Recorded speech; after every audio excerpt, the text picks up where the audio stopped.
Good afternoon, everybody, and welcome to the Israel Brief, brought to you by Lay of the Land.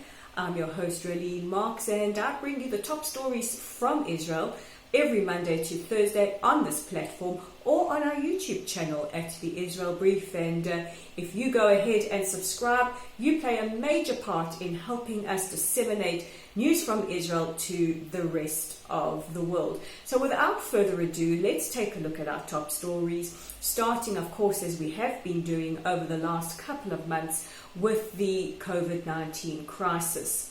Israel's health ministry today reported that today is one of the highest days of infection since the start of the pandemic, with 714 new cases. I think they reported that it was either the third or fourth highest day, and of course this is raising a lot of concerns. The health ministry has issued a notification that they will be imposing further restrictions. They will be, in conjunction with the government, raising the fines on those who are not wearing masks. This has been approved by the Knesset, but also starting to restrict the amount of people that gather in crowds. If you are gathering outside for an event, the maximum is 250 people, and if you are gathering inside, such as a place of a prayer, a house of worship, or a small event, the maximum is 50. It was also recommended that the elderly and the more vulnerable do not take public transport, and also start self-isolating more carefully. And we are aware of the incredible psychological and emotional toll that has on people. But the concern, of course, is the rate of the spread of this virus. So let's take a look at those important numbers, because the stats and the numbers are what guides us and helps determine what protocols we follow. Since the start of the global pandemic, Israel has seen 24,688 cases of COVID-19, 320 fatalities. At the moment, there are 7,096 people who are infected, 46 in serious condition, and this number has more or less stabilized, and 24 needing ventilators. That number has also stabilized in that region, and 17,272 people have made full recoveries. In other news, the big story of the week is the possible annexation. Will it go forward tomorrow? Won't it go forward? We are a day before the proposed annexation, but there have been quite a number of interesting developments over the last 24 hours. Both the Prime Minister and the alternate Prime Minister and Defense Minister, Netanyahu and Benny Gantz, have hinted that the annexation probably won't go ahead tomorrow. The Trump administration failed to reach consensus on where they stand regarding possible annexation, and the European Union came out today and said that should Israel proceed with this, it could severely harm ties. And in an incredible change of events, Prime Minister Netanyahu said on Hebrew News last night that he is ready to come to the negotiation table, and challenged Palestinian President Mahmoud Abbas. A Palestinian Authority President Mahmoud Abbas has sent a letter to the Peace Quartet, which is comprised of the EU, the UN, Russia and the United States, saying that he is open to negotiations, he's open to making minor border changes, and he is open to negotiations along the lines of the quartet and not necessarily the Trump peace plan. So all eyes will be on Israel tomorrow.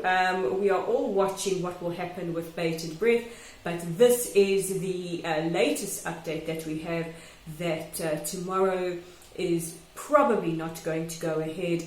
The Defense Minister Benny Gantz saying that right now the bigger priority is dealing with the corona crisis, high levels of unemployment, and getting the economy on track. And our last story of the day takes us to the United Kingdom. And at the end of last week, UK Labour Party's new leader, Keir Starmer, fired the Shadow Education Minister, Rebecca Long-Bailey. Rebecca Long-Bailey had apparently retweeted an article that was featured in The Independent accusing Israel of being complicit in training police officers in the United States and claiming that Israel's tactics are responsible for police brutality in the United States. Now, Jews being blamed whenever there is a crisis is nothing new. We have been blamed for the corona crisis, and levels of anti-Semitism have risen astronomically, and there are many opportunistic hate groups that are blaming Israel for police brutality. However, new UK Labour Party leader Keir Starmer said on Good Morning Britain yesterday that he's done this. He has fired her because he said he has a zero tolerance policy for anti-Semitism. He said that he does not want the Labour Party and anti-Semitism uttered in the same sentence, and that when he made his election promise that he won't just say words, he will follow with deeds, he meant it. And this was received quite positively by the anchors of the show of Good Morning Britain, Susanna Reid and Piers Morgan. Piers Morgan saying that, you know, this type of blood libel, this medieval libel, is the grossest form of anti-Semitism, and we who follow the media very, very closely around the world are actually quite grateful for Piers Morgan's very, very strong stance against anti-Semitism as well. So while she hasn't taken down her tweet as was asked of her, Starmer thought that he's going to back up words with very, very firm actions. However, when asked if he considers her an anti-Semite, he said no, he doesn't consider her an anti-Semite. He says, but blaming Israel and blaming Jews is gross anti-Semitism and won't be tolerated. Those are the top stories making headlines, but don't forget you can check out our original content online, and please read a wonderful article written by Bev Goldman about the South African Union of Jewish Women, a really, really special organization that is dedicated to helping those that are vulnerable, and especially in this time of COVID-19 when the elderly population and many who are living in poverty in that country need help. The union is there to help them.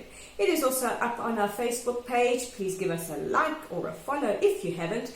We are a few clicks away from meeting the target of 1,000, and we would love you to be a part of that. And don't forget to check out our YouTube channel at The Israel Brief. So with the Tuesday edition of The Israel Brief, I'm Rolene Marks wishing you a safe and healthy day, and we'll chat again tomorrow.